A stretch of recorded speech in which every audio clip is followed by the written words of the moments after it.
পাকিস্তানের টি-20 দল থেকে এবার বাদ পড়লেন বাবর আজম, মোহাম্মদ রিজওয়ান ও পেসার নাসিম শাহ।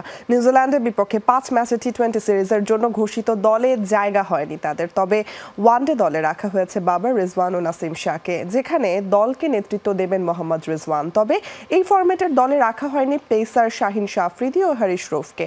টি-20তে পাকিস্তান দলকে নেতৃত্ব দেবেন সালমান আলী আগা, আর সহ অধিনায়ক করা হয়েছে শাদাব খানকে। দুই ফরম্যাটের দলে আছেন খুশদিল শাহ। প্রথমবারের মতো পাকিস্তান টি-20 দলে ডাক পেয়েছেন হাসান নেওয়াজ ও আব্দুল সামাদ। ওয়ানডে দলে প্রথমবারের মতো ডাক পেয়েছেন পেসার রাকিব জাদেভ।